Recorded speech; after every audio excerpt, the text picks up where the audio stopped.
from our 7 Tasmania studios. Your nightly news with Kim Miller begins now. A coroner has found a former Hobart doctor caused his mother's death by giving her a lethal cocktail of drugs. Nelda Edwards died 2 days after her husband at their Sandy Bay home in 2016. Their son Stephen was previously charged with his mother's murder, but the case was dropped when he became ill. Today, Coroner Simon Cooper said Stephen injected Nelda with deadly doses of morphine along with a sedative with the express intention of causing her death.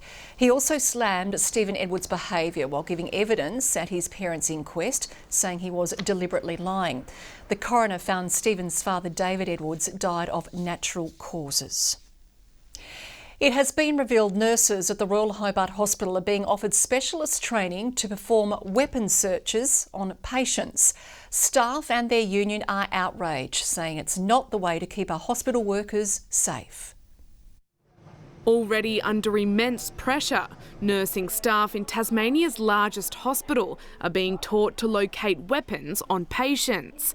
Those on the front line calling it inappropriate and shocking. I just don't believe it is a safe thing for nursing staff to do. The Australian Nursing and Midwifery Union says training staff in de-escalation tactics isn't a new concept, but expecting nurses to physically pat down patients is. The specific duty of searching for weapons is what is a concern, not the training itself. We did not expect to be undertaking that search myself. The Department of Health says no changes to the practices within the emergency department have been made and that the searches aren't mandatory. As I say, this is not a new protocol, but what it is an opportunity for nurses to receive the training if they want to. The Greens calling the act a cost-cutting approach ahead of September's state budget. It's obviously a budget cut effort. It's the wrong place and it will be putting nurses at risk. Handle that sort of situation. So just having the nurses pat down, I don't think that's great for them, makes them feel unsafe. I don't believe that's a realistic expectation of a nurse to be doing that. Asking even more of our state's frontline workers. We wouldn't be asking a police officer to come in and perform surgery. Our nurses shouldn't be asked to be undertaking searches for weapons. Lily Thompson, 7 Tasmanian News. Tasmania has recorded the highest percentage of business failures of any state, with Labor pointing the finger at the state government. Despite a national trend of insolvencies, our state has seen a 150% increase in the past financial year. We're an island at the end of the road with a small population. We should be encouraging as much economic activity here as we can so that Tasmanians can. The government says it's aware of the challenges across the country and that supporting the state's economy is its top priority. A former Georgetown man is out on bail after being extradited from New South Wales to face a child abuse charge. The 60-year-old hospital security guard flying back to his home on the New South Wales Central Coast this afternoon after a brief court appearance. Launceston Magistrates Court hearing he sexually abused a young girl on up to 200 occasions over a 9-year period. He'll be required to return to Tasmania for his next hearing in October. Thanks to public support, 250 Labradoodles are weeks away from all finding new homes after a Northern Midlands puppy farm was shut down this week.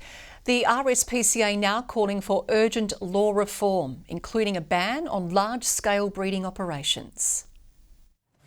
Bonnie and Rufus are a bit shy, but on their way to a better life. They're among 52 dogs who've so far been removed from the Tasmanian Labradoodles puppy farm, well beyond expectation. Which we think is just phenomenal start.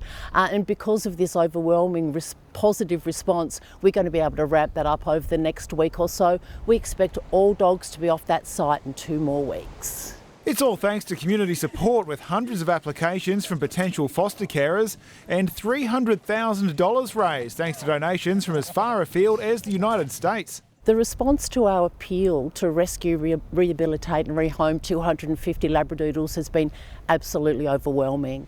It follows an agreement with the business's owners to leave the breeding industry in lieu of prosecution. Rufus is a bit tender after being desexed yesterday. Vets also finding a hernia which they operated on. Many of the 250 animals surrendered required medical attention. We found several dogs with ear infections as well, so that means that courses of antibiotics, we won't be able to adopt those dogs until they're well again.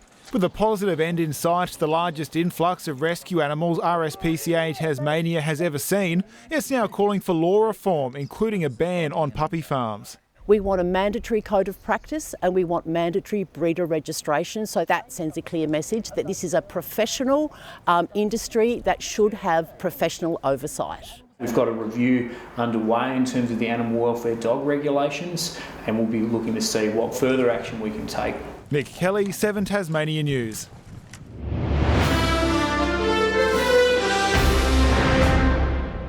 There's a small boost for the more than 4,500 Tasmanians on housing wait lists. The government delivering 29 new social homes for Hobart's northern suburbs, confident the state is on track to meet the 10,000 homes target. Fresh paint and 4 walls, a new place to call home for Tasmanians in need. The Minister inspecting the latest social homes in Hobart's north. Delivered 29 new social homes in great partnership with Centacare Evolve. 21 units will go to applicants in the 55 and over age bracket, with the remainder going to younger Tasmanians.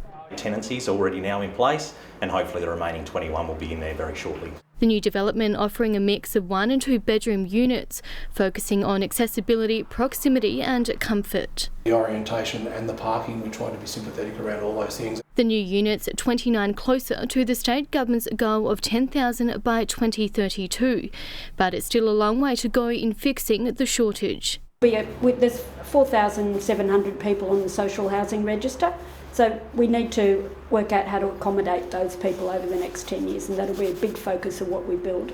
The state government says over 3,500 social and affordable homes have been delivered as of last month.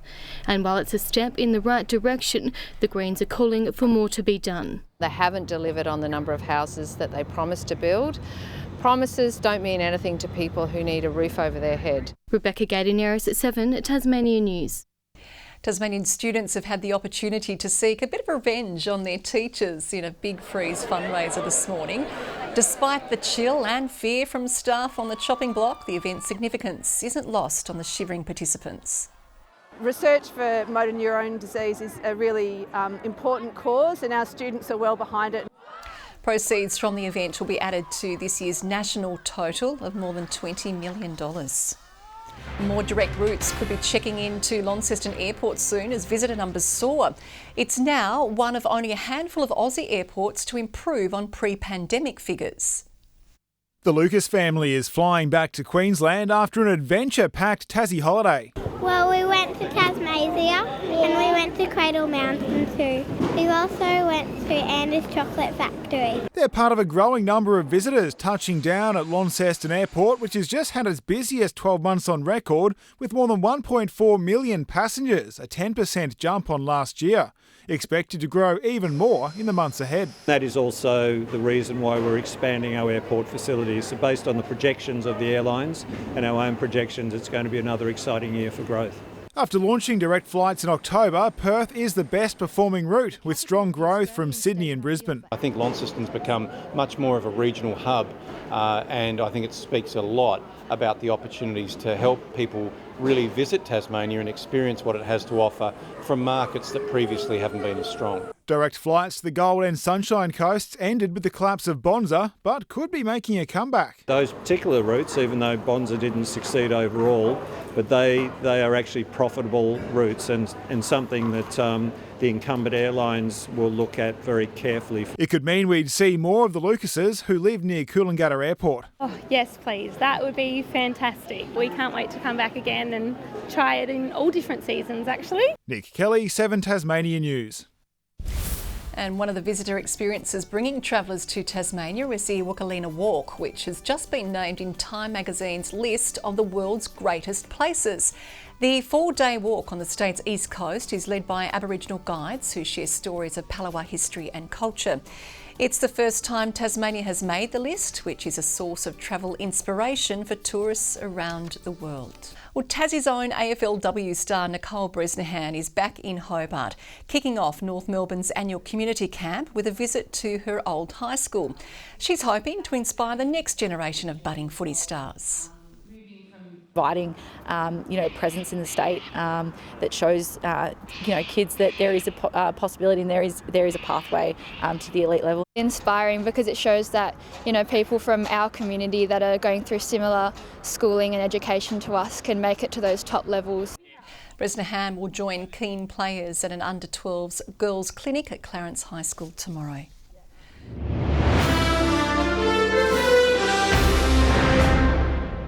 North Melbourne's just wrapped up their captain's run at Blunsdon ahead of tomorrow's clash with the Cats. At 2-16 for the season, the down on their luck Roos have a spring in their step after a competitive showing against Carlton. We were rapt to be in the game. We want to be taking scalps and winning those games. That's our next level, but mate, we just want to continue doing what we're doing. We're getting ourselves into games, and I think our fans would say we're playing a lot better footy. My mates are actually enjoying watching us play again. With a 6-month at home, Aidan's enjoying the serenity of his Hobart hotel room. With Devonport nipping at their heels on the NPL ladder, almost every game from here on out will be must-win for the Canberra Lions, but they're confident things are heading in the right direction. Maybe some elements of the performance are coming together, and we hope that we can continue that traction into the last 7. It'll be interesting to see what the week off has done. Between buys and cancelled games, South Hobart are getting a feel for the ball again as they return from an almost month-long hiatus. It rained a lot and we couldn't train for about 2 to 3 of those weeks. So it felt weird touching a ball for the first time this week. But honestly, the girls have still got it. They're sitting 3rd on the ladder. Jack McVeigh's replacement is now locked in. The Jackies acting quickly after learning he'd be departing for the NBA, securing the signature of forward Ruben Tarangi. At just 29 years old, the Auckland export is entering his 13th NBL season, averaging just shy of 6 points a game for South East Melbourne this year. Meanwhile, new Director of High Performance Tim Payne is officially on the Jack Jumpers board. The former Aussie cricket captain dialling into his first meeting this morning. And high on the agenda is the new High Performance Centre. We're still getting basketball players from around the country and around the world to come into a cold stadium down at Kingston. It'd be really nice to get them in a proper facility like every other NBL side has around the country. They say the site at Kingston should be locked in very, very shortly. And 2 Tasmanians are through to the final at the Underwater Hockey World Championships. Grace Wells, under-19 women, winning their semi-final in Malaysia this afternoon, 3-1 over Colombia. Gabrielle Larson scoring one of the 4 goals for the under-24s in their semi-win over South Africa. Edward Heifer plays for the under-24 men a little later tonight. Yeah, Kim, I think I'm probably a little bit too buoyant for underwater hockey. Yeah, and those sticks, they're tiny. I don't know how they do it. Thank you, Nick. Kaya Wicks will join us after the break with a weather forecast.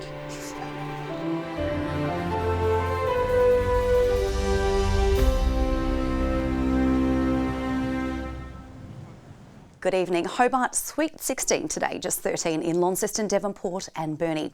16, the state's top, recorded at Bushy Park, King Island and Grove 15, Flinders Island, Smithton, Low Head, St Helens and Marai Island all 14.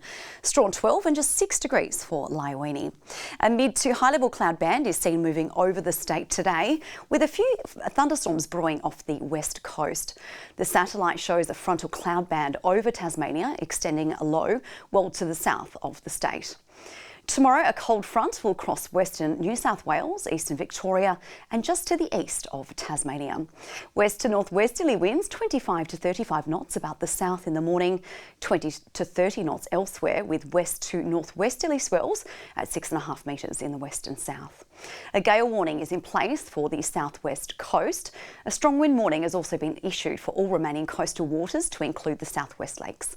Finally, there is a bushwalkers weather alert tomorrow for the western and central plateau forecast districts due to snow, which is expected to fall as low as 500 metres. Showers on the way in the south tomorrow, Hobart 12, 8 the top for Medina and 9 degrees for Oatlands. Showers easing in Launceston and Devonport 12, snow may ease in Laiwini and they're expecting just 5 degrees. A high chance of showers remain for the west, Burnie, Strawn and Marrawal all 11 degrees. And no reprieve from showers in the east, St Helens 14, 13 for Swansea and 12 the high for Orford. Sunday, showers, although little in the north, with possible hail about the south, west and Bass Strait Islands, with snow falling to 400 metres. Monday, fine, apart from a morning frost, followed by possible showers about the northwest. And some parts may wake to another morning frost on Tuesday, another cool day with 13, the state's maximum. Here's what's happening on the mainland tomorrow. Adelaide and Melbourne 13, showers for Sydney 20, fine and sunny in Brisbane 26, a morning frost for Canberra 14 after an overnight low of -1. Hobart, partly cloudy right now, 12 degrees, 12 also in Launceston, although windy conditions. Devonport windy also with 12. And I'm sure the soggy conditions won't dampen spirits at Blundstone Arena tomorrow, Kim. No, it shouldn't, but good advice would be to rug up. Going to be a cold one. And that is all your news for this Friday. Have a great weekend. Thanks for joining us tonight. Good night, everyone.